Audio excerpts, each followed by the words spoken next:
এই রাজবাড়ী সদর উপজেলার মূলঘর ইউনিয়নের এরান্দা মাঠের যে পরিমাণ পেঁয়াজ উৎপাদন হয়েছে আর উৎপাদন করতে কৃষকের যে পরিমাণ খরচ, বিশেষ করে সার, কীটনাশক, লেবার খরচ সহ যা হয়েছে তাতে 2000 টাকার নিচে এর দাম পাইলে কৃষকের পুরা লস হবে। আমাদের অনেক রুকসান, বুঝছেন। ব্যাপার হইলে আমরা যে খরচ আমাদের এই পিজি আমাদের পড়তেছে তাতে আমাদের লস, আমাকে 2000 টাকা করে পড়লে পারে আমাদের সবচেয়ে ভালো হবে। তাছাড়া সার ওষুধ যা দাম, কৃষকের এই এক প্রধান ফসল হলে এই পিজি যদি আমরা ধরা খাওয়া যাই তাহলে তার আমরা বাঁচবো না।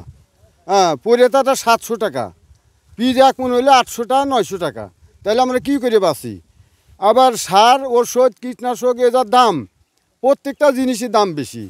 আর এই বাইরেটা পিজ এনে আমাদের আরও লস খাওয়াইতেছে। হয়ে যাইতেছে কীটনাশক, সার, বিভিন্ন রকমের দাম, কষ্ট বেশি, কিন্তু পেঁয়াজের কোনো ন্যায্য দাম পাচ্ছে না। 2000 টাকার নিচে হলে কৃষকের কোনো মতেই বেঁচে থাকা সম্ভব না। সেই জন্য সরকারের কাছে নিবিড় আবেদন এই যে সরকার যেন বাইরে কোনো রাষ্ট্র থেকে এই মৌসুমে পেঁয়াজ আমদানি না করে। 900 টাকা মন, আর একটা লেবারের দাম 600-700 টাকা।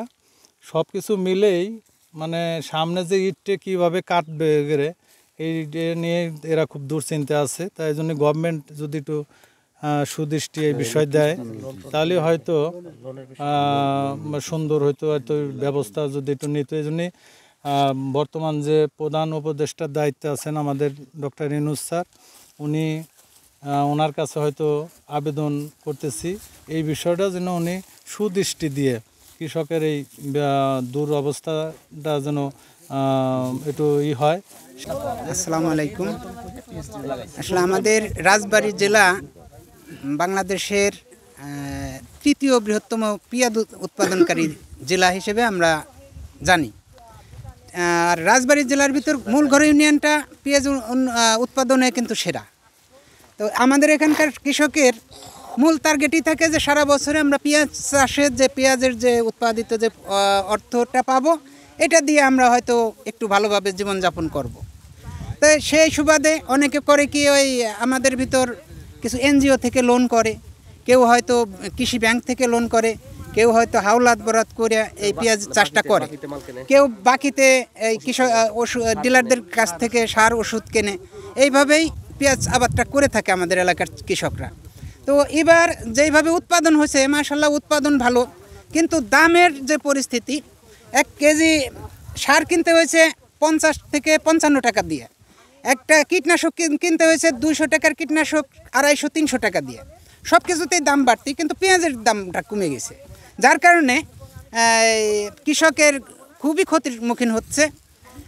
এরকম চলতে থাকলে কৃষকের মানবতার জীবনযাপন করতে হবে। আর আগামীতে ধরেন আমি একজন উদ্যোক্তা, কৃষি উদ্যোক্তা, নতুন কৃষি উদ্যোক্তা, পেঁয়াজের আবাদ আমিও বেশ কিছু পেঁয়াজের আবাদ করছি। তো আমার টার্গেট ছিল দেশকে একটু আগায় নিয়ে যাওয়া, কারণ আমার কিন্তু এই পেঁয়াজের চাষ না করলেও চলতো। তো সেক্ষেত্রে একটা উদ্যোক্তা এই জন্যই হয়েছি যে দেশের জন্য, দেশের যেই রেমিটেন্সটা বাঁচানোর জন্য, আমাদের দেশের টাকা যাতে বিদেশে না যায়, এই কারণেই এই লক্ষ্য নিয়ে আমার মূলত পেঁয়াজের চাষে আসা। তো আমার মতো ছোট ছোট উদ্যোক্তা যারা আছে এরাও তো এই পেঁয়াজের চাষ থেকে বিমুখ হবে। চাষিদের কথা তো বললাম, এখন আমি উদ্যোক্তার কথা বলতেছি যে আমার মতো ছোট ছোট যারা উদ্যোক্তা আছে, আমি 70 বিঘা পেঁয়াজ করছি, কিন্তু আমি তো ইনভেস্ট করছি, বড় একটা হেভি ইনভেস্ট করছি। এই ইনভেস্ট থেকে যদি আমার কোনো আউটপুট না আসে, তাহলে তো আমার মতো যারা উদ্যোক্তা, ছোট ছোট উদ্যোক্তা আছে, এরাও মুখ ফিরিয়ে নেবে কৃষিকাজ থেকে। তো তখন কি করতে হবে? সরকারের ওই বিদেশের মুখাপেক্ষী হতে হবে। তখন আমাদের দেশের টাকা দেখা যাবে যে এই রেমিটেন্স যোদ্ধারা আমাদের রেমিটেন্স পাঠাইতেছে, আমরা আবার করবো কি, আমাদের সরকারের ভুলের কারণে বা আমাদের নিজের ভুলের কারণে আমরা সেই রেমিটেন্স দিয়ে পেঁয়াজ আমদানি করব বাইরের থেকে।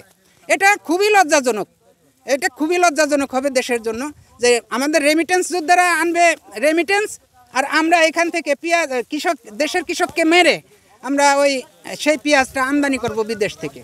তো এটাই আমার কথা, সরকারের কাছে আকুল আবেদন, আমাদের বাংলাদেশের কৃষিপ্রধান দেশ, কৃষকের যাতে